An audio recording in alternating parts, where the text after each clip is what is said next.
The one night where the veil of life and death becomes thin, and the living and the dead, they're come together. And the living creates new skins for themselves and become insane. On this day, on this one night, we call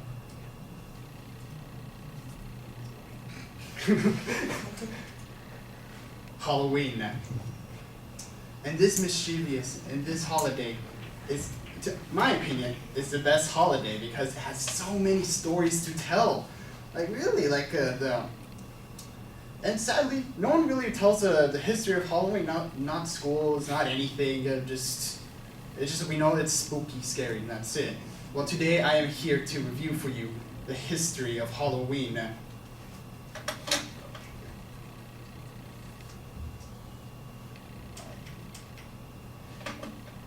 First, I'm going to talk about the old holidays, which were from the Celtics. It's all the way from 2,000 years ago. And this day,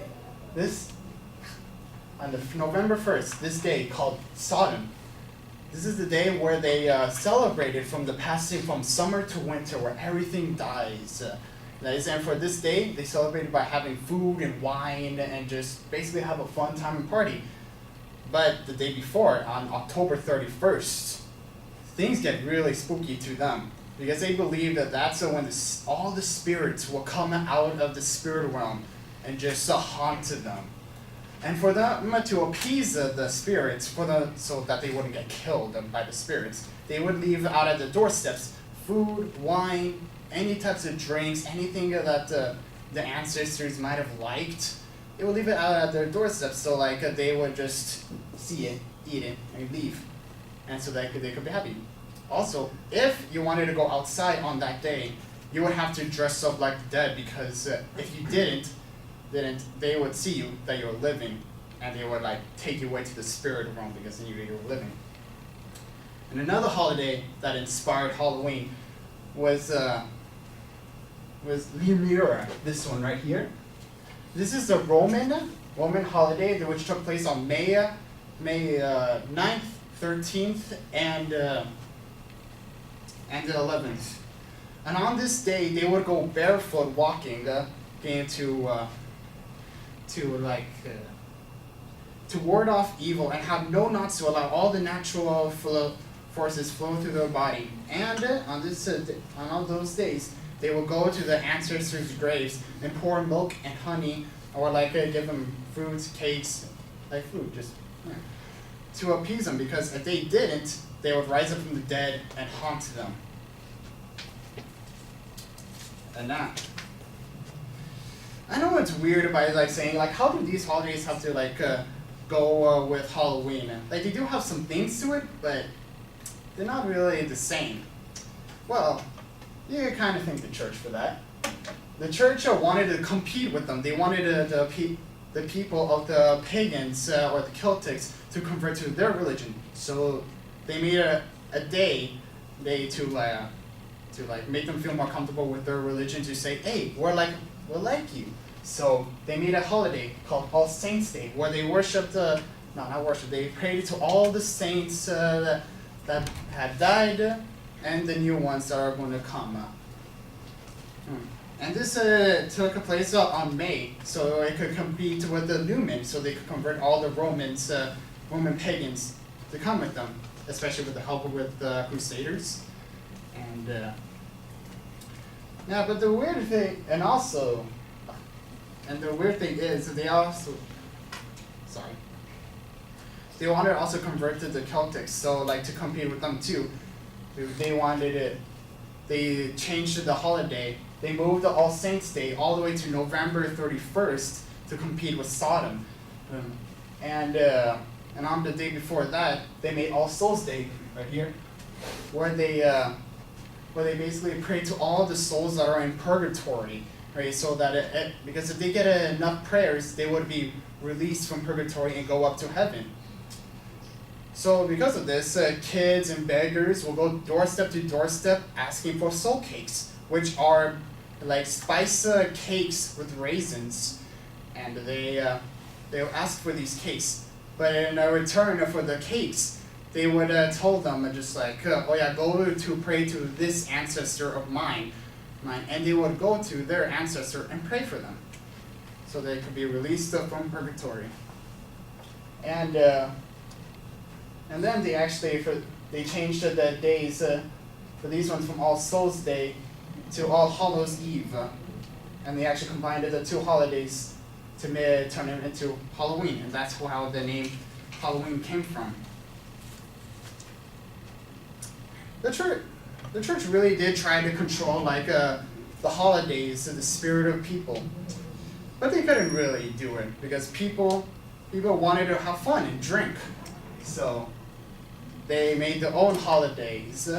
Basically, instead of going praying, they would go out, have drinks, get all drunk, wear masks, and do like villainous things, build bonfires, light up things, steal stuff.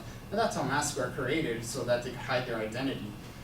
And there was a nice side to it too, because on this day, on November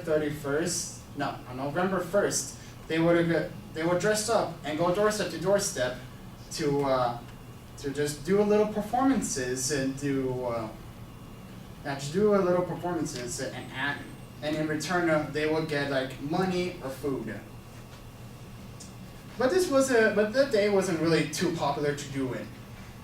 But one guy named Guy Fawkes, he blew this holiday out of proportion because he was a terrorist who tried to blow up the House of Lords on November 5th with 36 kegs of gunpowder, but ultimately failed and was captured. And then he was tried and hanged, but legend says that they actually cut him up into pieces and threw him into a fire.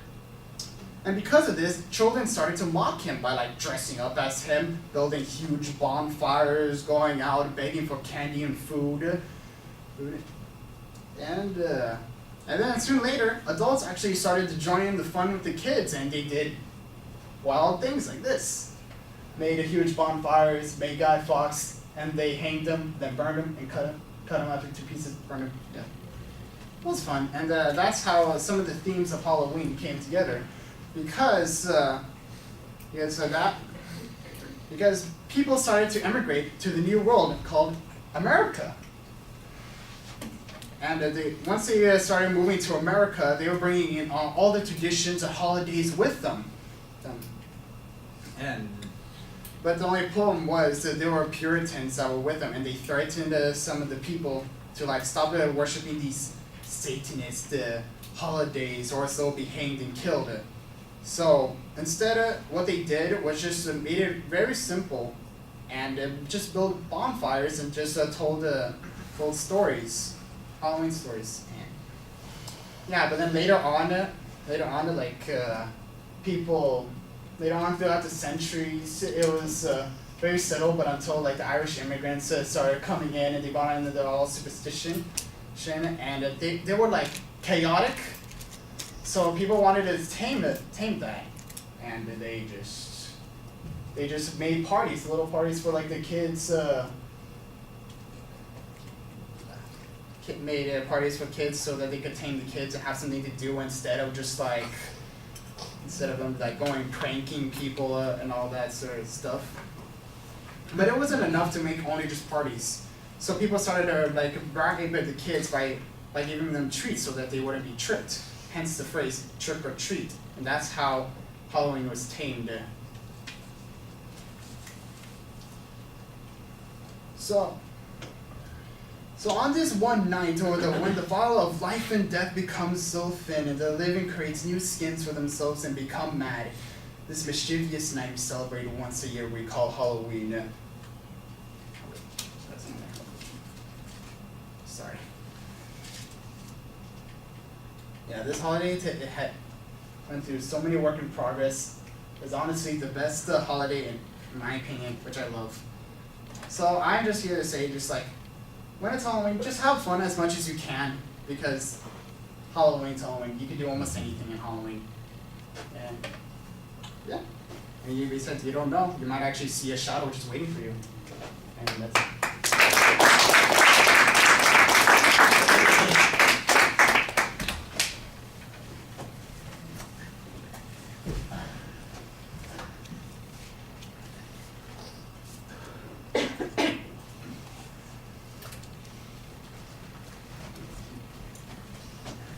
So Ashley, what did you think? I thought overall it was good. The attention device definitely got my attention. There was a preview, I think, when he talked about school and how that he said that he was gonna explain it because it hasn't really been explained in the past, and the school sending your baby home and stuff. He did do a good history outline. He gave us a timeline of how it changed over time, and how the festivities changed, the religion, and the name, and how it came to be an actual holiday. I think it was good. Some things I feel were a little repetitive, not too much, so it didn't overwhelm the presentation, but I think overall it did give a good outline and a good background of the holiday and how everything came together. Okay. Well, I like the energy that you have in that opening section with your quote. I do think you need to practice it a little bit so that you can get through it and get to the point a little bit more effectively. And then you kind of have the same thing at the end. I'm not sure if that was intentional or accidental. That was a little confusing. I like the idea of referring back to it again and again generating some energy in your presentation. You don't need a title card, but it did have a cute little GIF on it, so that's okay. It helps. And we know what your topic is. It's historical in nature. I know the general direction it's going to go. I'm not like Ashley. I didn't really catch a distinct preview. I couldn't tell what periods of time you were going to be talking about, how long a period of time that we were going to be covering. It just seemed to start in pagan times and kind of end in more contemporary times. But I'm not sure that there's a series of stops along the way that you could pick out and distinctly say, well, that's a switching point, that's a changing point. And I think there are those kinds of things, but I don't think that you indicated that's really how you were structuring your speech. I didn't hear any reference to research in the presentation. I like the idea of your justification. Look, this is a holiday, it's widely celebrated, people participate in it, but it's not really discussed. People don't know the history of it, there's no background on it. I'm going, okay, great. But how would you do that if there isn't any substantive material? And clearly you found information. You should be citing that information in your presentation. The transitions. I thought it was interesting that the church is using All Saints' Day as a transition holiday for pagans and Celts to be able to join their faith. See, we're not that different than you. We've got the same kinds of things going on. That's your interpretation of it, what happened, or is that some expert's interpretation what happened? I'm not sure that they advertised it that way, but I suppose that that's a legitimate conclusion to arrive at, but that you arrived at that conclusion seems to me to be a little bit overwhelming.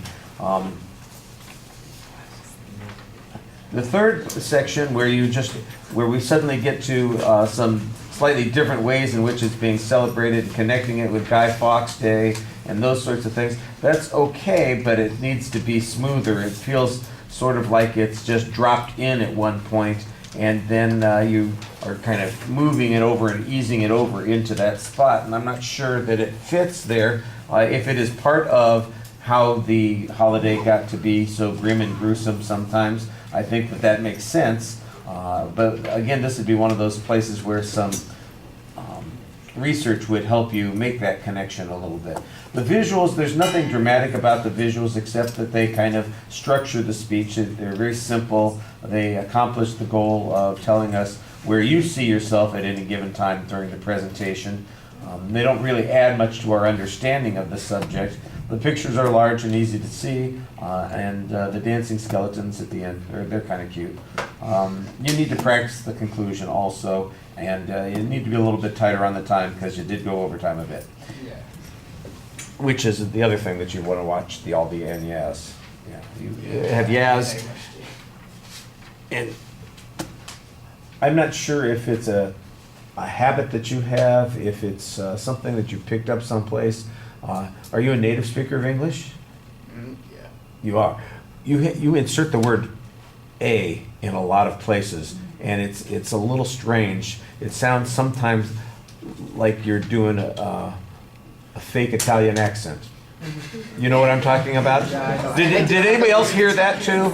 Okay, so I wasn't imagining it. So that's just something to maybe watch for and maybe try to keep out of the presentations. Even if it's a habit that you have on a regular basis, you want to keep it out of the presentation. Yeah, I try to, but it's hard. Okay.